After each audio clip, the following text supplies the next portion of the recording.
नमस्कार साथियों, कैसे हो आप सभी। आज दशहरा का पर्व है। आप सभी को दशहरे की हार्दिक शुभकामनाएं। और जैसा कि आप लोग जानते हैं, अभी हमने इससे पहले आपसे बात किया था जो है केंद्रक के बारे में। केंद्रक के साथ साथ वहाँ पे हमने बात किया था आपसे क्रोमोसोम के बारे में। आज हम बात करने वाले हैं आपसे राइबोसोम के बारे में।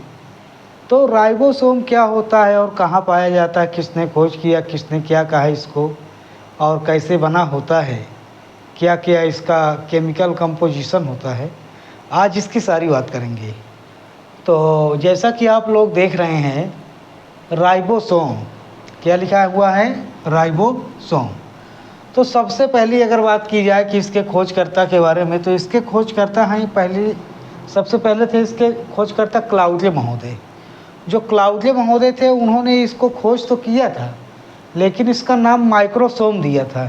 क्या दिया था? माइक्रोसोम।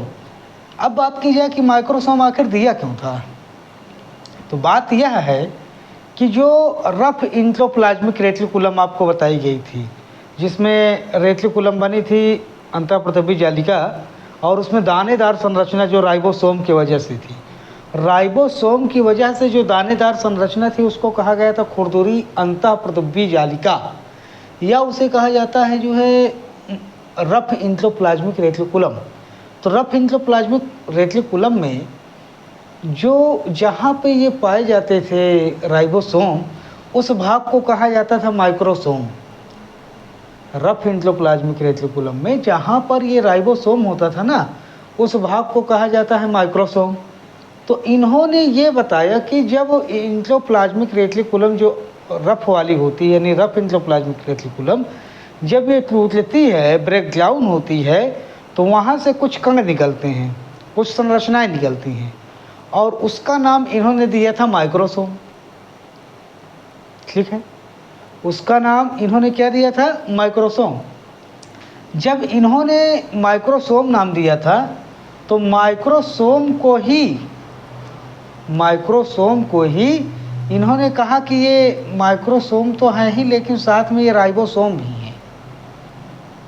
यानी रफ इंट्रोप्लाज्मिक रेटिकुलम में जो पाए जाते हैं माइक्रोसोम टूट करके जो संरचना बनाते हैं, वो बताया इन्होंने कि ये राइबोसोम है। माइक्रोसोम को ही इन्होंने cartilage known as ribosome, microsome को ही इन्होंने क्या कहा? राइबोसोम कहा। क्यों कहा? क्योंकि ये आर से टूटकर बने थे, रफ इंट्रोप्लाज्मिक रेटिकुलम से टूटकर बने थे। बाद में रॉबिन्सन और ब्राउन नाम के वैज्ञानिकों ने इन्होंने सेम की जड़ में इसका अध्ययन किया था। जो सेम होता है, एक पौधा होता है सेम का, जिसकी आप लोग सब्जी बनाते हैं, तो जो सेम की जड़ें थी, उन जड़ों की सेल में राइबोसोम का अध्ययन किया था, स्टडी। सेम की जड़ में क्या किया था? स्टडी किया था। फिर बाद में आते हैं आपके पाइलाटले महोदय, जिनको पायलट या पाइलाटले दोनों नाम सही है। 1974 में इन्होंने खोज किया था राइबोसोम की खोज किया, और इनको नोबेल पुरस्कार दिया गया। इस खोज के लिए इन्हें नोबेल पुरस्कार दिया गया। अब बात की जाए कि ये पाई कहाँ जाती हैं, तो पाई जाती है ये इंट्रोप्लाज्मिक रेटिकुलम में। कहाँ पाया जाता है? इंट्रोप्लाज्मिक रेटिकुलम में। इंट्रोप्लाज्मिक रेटिकुलम की बात करें तो इसी को अंतःप्रतबी जालिका कहा जाता है। इसके अलावा और जगह हैं, कोशिकांगों में और जगह हैं। जैसे एक कोशिकांग होता है आपका क्लोरोप्लास्ट, जिसे हरित लवक कहा जाता है। एक होता है माइटोकॉन्ड्रिया, वहाँ पर भी ये पाए जाते हैं। तो अन्य कोशिकांगों में भी पाए जाते हैं, ऐसा नहीं है। लेकिन बात की जाए कि ये फॉर्मेशन फाउंड यानी पाई कहाँ गई, तो सबसे ज़्यादा पाई जाती है इंट्रोप्लाज्मिक रेटिकुलम के पास। इसके बाद बात की जाए कि इसका फॉर्मेशन कहाँ होता है, राइबोसोम का निर्माण कहाँ होता है, तो आपको याद होगा हमने बताया था एक संरचना जो है केंद्रक, और केंद्रक के अंदर हमने बताया था एक गोल संरचना होती है, इसे केंद्रिका बताया गया था। इसे हमने क्या कहा था आपसे? इसे हमने आपसे कहा था केंद्रिका, और हमने वहीं पर बताया था, आपको याद होगा, वहीं पर बताया था कि जो केंद्रिका होती है, केंद्रिका को राइबोसोम का कारखाना कहा जाता है, राइबोसोम की फैक्ट्री कहा जाता है। क्यों कहा जाता है? क्योंकि केंद्रिका राइबोसोम का प्रोडक्शन करती है। केंद्रिका जो होती है राइबोसोम का प्रोडक्शन करती है खूब ढेर सी मात्रा में। तो जब ढेर सी मात्रा में प्रोडक्शन करती है तो यहाँ पे इसको जो है कहा गया है कि राइबोसोम की फैक्ट्री होती है न्यूक्लियोलस या केंद्रिका। तो इसका फार्मेशन कहाँ होता है? फार्मेशन होता है न्यूक्लियोलस में। न्यूक्लियोलस को आप लोग केंद्रिका बोलते हैं। क्या बोलते हैं? केंद्रिका। और ये पाई कहाँ गई? तो एंडोप्लाज्मिक रेटिकुलम में। और कौन से एंडोप्लाज्मिक रेटिकुलम में? तो RER, rough endoplasmic reticulum. Smooth वाले में नहीं, रफ वाले में, जो खुरदुरी अंतःप्रदब्बी जालिका, जिसको कागिकामय एंडोप्लाज्मिक रेटिकुलम कहा जाता है। इसके बाद बात की जाए कि राइबोसोम बना किसका होता है, तो ये राइबोसोम जो होता है RNA और प्रोटीन का बना होता है। RNA प्रोटीन का बना होने के कारण इसको जो है नाम दिया गया है पॉलीराइबोसोम के नाम से जानते हैं। इसको पॉलीसोम भी कहते हैं, ये पॉलीरोम लिखा है, पॉलीसोम है। इसको पॉलीसोम के नाम से भी जानते हैं, और इसको एग्रोसोम कहा जाता है। इसके नाम कई हैं, पॉलीराइबोसोम, पॉलीसोम, एग्रोसोम। इसको 3 नाम से जाना जाता है। अब बात की जाए कि इसका प्रकार कितना है, तो ये 2 प्रकार का होता है, एक 70S होता है, एक 80S होता है। अब 70S वाला जो होता है ये प्रोकैरियोटिक कोशिका के पास मिलता है, आप सब लोग जानते हैं। प्रोकैरियोटिक कोशिका और यूकैरियोटिक कोशिका में जब हमने अंतर समझाया था तब आपको क्लास में भी बताया था कि एक में 70S होता है, एक में 80S। 80S किस कोशिका में होगा? यूकैरियोटिक कोशिका में होगा।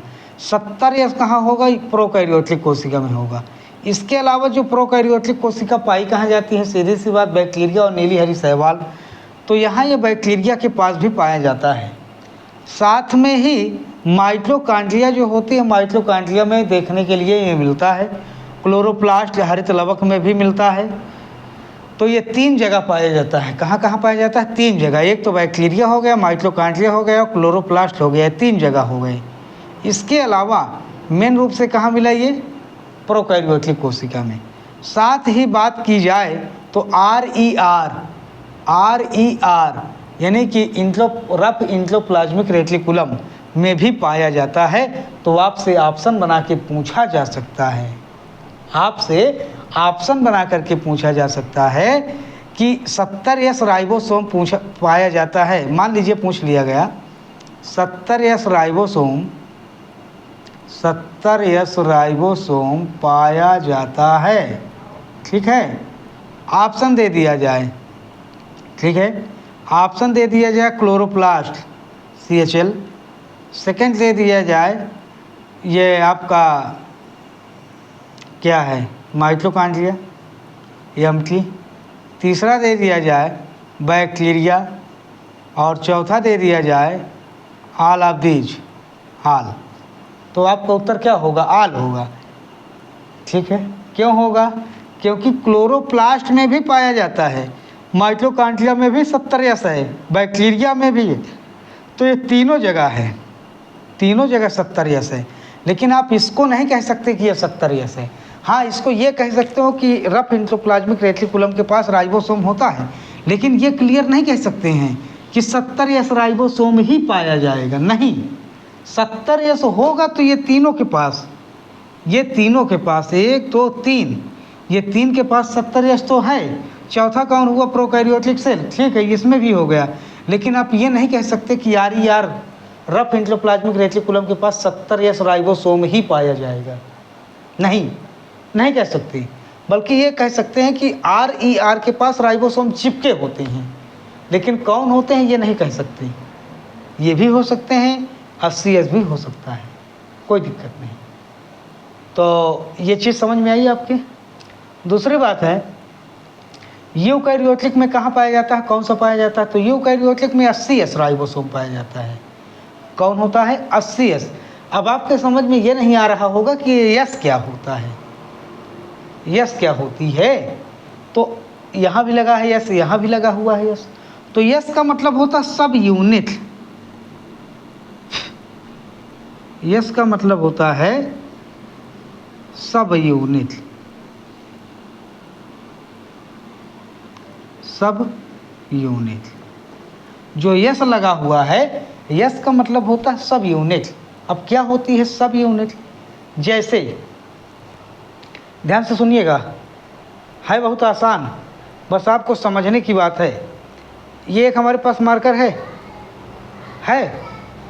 ये इसका कैप हो गया, ये हो गया मार्कर आपका ये, ठीक। अब इसमें से ये बताइए सबसे ज़्यादा पार्ट कौन है, सबसे बड़ा भाग कौन सा है दोनों में? तो आप इसी को बताएंगे कि सबसे बड़ा भाग है। छोटा भाग क्या है? ये कैप है इसका। क्या इसको मार्कर कह सकते हैं बिना कैप के?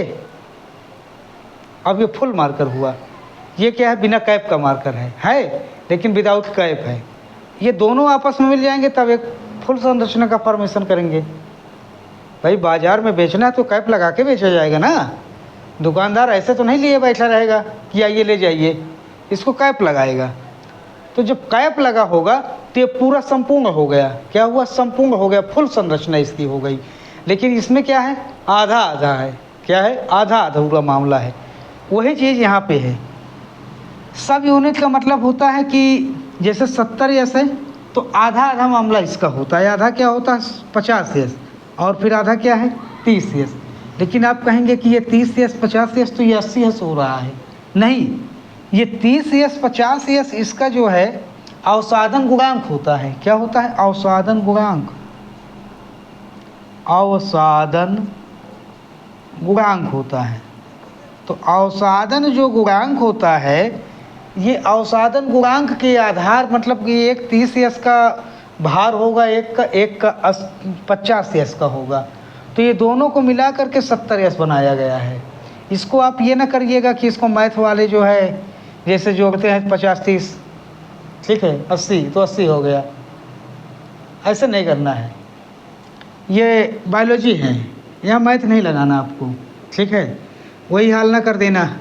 एक बच्चे से पूछा गया मनुष्य का दंत सूत्र, तो उसने पूरा जो है 21-23/21 किया, ऐसे किया 21-23/21, इसके बाद इसका भाग दे दिया, बोला 1 आया, ठीक है। मनुष्य में दांतों की संख्या कितनी है? 21-23/21-23।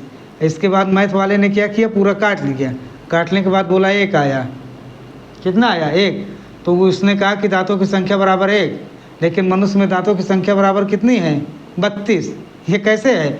2 3 5 1 6 2 8, 2 3 5 1 6 2 8, 8/8 हुआ, 8/8 हो गए 2, ठीक। 8 दूनी 16, 8 दूनी 16, 16 धन 16 बराबर कितना हुआ? 32। ये ऐसा सॉल्व होता है।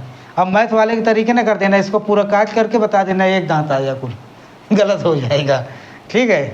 तो ये बायोलॉजी होती है, बायोलॉजी में जो है इसको समझना पड़ता है कैसे क्या है। चलिए, तो उम्मीद करते हैं ये अवसादन गुणांक समझ में आया होगा आपके। ये एक 50 यस का होता है भार, एक होता है 30 यस का। ये अवसादन गुणांक होता है। क्या होता है? अवसादन गुणांक। इसी को कहते हैं, या तो आप याद रखिए, सब यूनिट। क्या होती है? सब यूनिट। एक सब यूनिट होती है 50 यस, एक सब यूनिट होती है 30 यस। दोनों मिला दिया जाए तो 70 यस का राइबोसोम बनता है। वहीं पर अगर एक को कर देंगे 60 यस, एक को कर देंगे 40 यस, तो ये बराबर हो जाएगा 80 यस। लेकिन आप कह रहे होंगे ये तो 60 40 90 हो रहा, नहीं, जोड़ना नहीं है इसको। ये सब यूनिट होती है। 60 यस वाला जो होगा वो 80 यस में जाएगा, जो 50 वाला होगा वो 70 में जाएगा। आपको ये याद रखना है, ठीक है। 60 वाला जो होगा वो 80 यस में जाएगा, और 50 यस वाला जो होगा वो 70 यस में जाएगा। आपको इनकी सब यूनिट को याद रखना, ध्यान देना इसको। चलिए आगे बात करते हैं इसके केमिकल कंपोजिशन के बारे में। केमिकल कंपोजिशन की बात किया जाए तो केमिकल कंपोजिशन को हिंदी में बोला जाता है रासायनिक संगठन। हिंदी में क्या बोला जाता है? रासायनिक संगठन। तो रासायनिक संगठन कैसे होता है? तो इसमें जो है राइबोप्रोटीन होती है। 60% क्या होती है? राइबोप्रोटीन, यानी प्रोटीन ही है लेकिन इसकी प्रोटीन को राइबोप्रोटीन कहा जाता है, ठीक। प्लस 40% क्या होता है? RNA। देखिएगा, घबराइएगा नहीं, rRNA, एक आर स्मॉल में लिखा हुआ है, बाकी सब कैपिटल में लिखा हुआ है। ये 40% इसका बना होता है। कौन? राइबोसोम। कहने का मतलब ये हुआ कि जो आपका राइबोसोम है ना, राइबोसोम में 60% प्रोटीन हो गई। 60% क्या हो गई? प्रोटीन। बचा कितना? 40%। 40% में होता है rRNA। ये rRNA क्या होता है? एक स्मॉल में यार पहले दे दिया, इसके बाद फुल में दे दिया गया, कैपिटल में। ये क्या है? कुछ नहीं है। जब आपको राइबोसोम समझाया जाएगा तो वहाँ पे इसके प्रकार बताए जाएंगे। तो राइबोसोम 3 प्रकार का होता है। राइबोसोम 3 प्रकार का होता है। एक rRNA होता है, एक tRNA होता है, और एक mRNA होता है। ये 3 प्रकार के होते हैं। तो ये मैसेंजर होता है, ये ट्रांसफ़र होता है, ये राइबोसोमल होता है। तो राइबोसोमल का मतलब राइबोसोम में पाया जाने वाला RNA। समझ रहे होंगे बात को? राइबोसोम का मतलब rRNA का मतलब राइबोसोमल RNA, और राइबोसोमल RNA का मतलब ये इसका संबंध सीधी सी बात है, ये राइबोसोम से है। तो राइबोसोम में पाए जाने वाला RNA जो होता है, इसको राइबोसोमल RNA कहा जाता है। ये 40% होता है। बाकी ये दोनों को राइबोसोमल RNA नहीं कहा जाता है। ये सूचनाओं को स्थानांतरण करने, ये संदेशा भेजने के लिए होते हैं। लेकिन rRNA जो होता है, इसका संबंध सीधे राइबोसोम से होता है, तो इसको rRNA बोला जाता है। तो उम्मीद करते हैं ये RNA भी तीनों प्रकार के देख लिए आप। नहीं जानते थे तो आप जान लिए हैं, जानते थे और अच्छी बात है। तो rRNA जो होता है ये 40% होता है, और प्रोटीन कितनी होती है? 60%। और राइबोसोम में पाई जाने वाली जो प्रोटीन है उसका नाम क्या है? राइबोप्रोटीन। राइबोसोम में पाई जाने वाली जो प्रोटीन है इसका नाम क्या है? राइबोप्रोटीन नाम होता है। ठीक। अब बात की जाए फंक्शन की। फंक्शन क्या करता है? अब राइबोसोम है, प्रोटीन सुनते चले आ रहे हैं, बस उसी की सिंथेसिस कर देगा। कहने का मतलब ये करता क्या है? प्रोटीन संश्लेषण का काम करता है। किसका काम करता है? प्रोटीन संश्लेषण। जहाँ भी राइबोसोम रहेगा, चाहे माइटोकॉन्ड्रिया में रहे, चाहे गाल्जी बाटली वो हाँ क्या बोलते हैं बैक्टीरिया में रहे, क्लोरोप्लास्ट में रहे, अंतःप्रद्रव्य जालिका में रहे, प्रोकैरियोटिक सेल में रहे, यूकैरियोटिक सेल में रहे, कहीं भी रहे, कहीं भी रहे, राइबोसोम कहीं भी रहे, काम करेगा प्रोटीन संश्लेषण का। काम कौन से करेगा? प्रोटीन संश्लेषण का काम करेगा। कौन? राइबोसोम। तो राइबोसोम की खोज कौन किया? पायलट महोदय ने किया, 1974 में किया। इनके लिए, इस खोज के लिए इनको नोबेल पुरस्कार दिया गया। सबसे पहले कौन देखा? 1943 में। माइक्रोसोम कहा है राइबोसोम को। किसने कहा? क्लाउटे ने कहा। क्यों कहा? क्योंकि RER से टूटा हुआ जो भाग होता है उसको माइक्रोसोम कहा जाता है। उसी को फिर इन्होंने बाद में राइबोसोम कहा। और ये दो वैज्ञानिक है, रॉबिन्सन और ब्राउन, इन्होंने सेम की जड़ में इसका अध्ययन किया, खोज नहीं किया, केवल अध्ययन किया।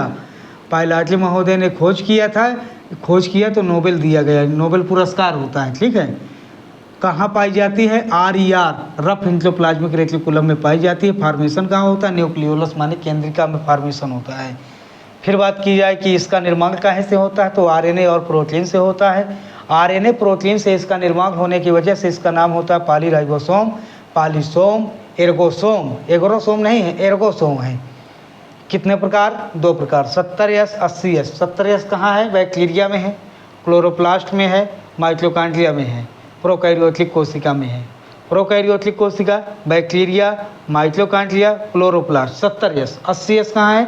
यूकैरियोटिक कोशिका। कार्य क्या करेगा? प्रोटीन संश्लेषण करेगा। कितने प्रकार? 2 प्रकार, 70S 80S। यस क्या है? सब यूनिट है। 50S और 30S का जब राइबोसोम मिलता है तो उसको 70S बोलते हैं। 60S और 40S का मिलता है तो उसको बोला जाता है, उसे बोला जाता है 80S राइबोसोम। फिर बात की जाए कि इसका केमिकल कंपोजिशन क्या है, तो इसमें 60% प्रोटीन होती है, 40% rRNA होता है। तो rRNA जो होता है इसको राइबोसोमल RNA कहा जाता है। इसका सीधा संबंध राइबोसोम से होता है। और जो प्रोटीन होती है, राइबोसोम में पाई जाने वाली प्रोटीन को राइबोसोमल प्रोटीन के नाम से जाना जाता है, या राइबोप्रोटीन कहते हैं, राइबोसोमल नहीं है, राइबोप्रोटीन। काम इसका वही है, प्रोटीन संश्लेषण का काम। ठीक। तो ये होता है आपका राइबोसोम। और इसको आप बेहतर तरीके से मन से समझिएगा। कोई दिक्कत हो तो आप हमको बताइएगा, ठीक है। फिर आगे चलते हैं, नेक्स्ट टॉपिक की फिर बात करते हैं आगे चल कर के। तब तक आप इसको तैयार कीजिए। और आज दशहरा हो गया है आपका, और बेहतर तरीके से आप त्यौहार मनाए होंगे उम्मीद करते हैं। और पढ़ाई लिखाई अपनी करते रहिए। आपकी छमाही परीक्षा जो अर्धवार्षिक परीक्षा है ये बिल्कुल लगी हुई है। ये आप विद्यालय सोमवार को पहले आइए, सोमवार को विद्यालय आने के बाद फिर आपसे बातचीत होती है, ठीक है। तब तक के लिए धन्यवाद। जय हिंद, जय भारत।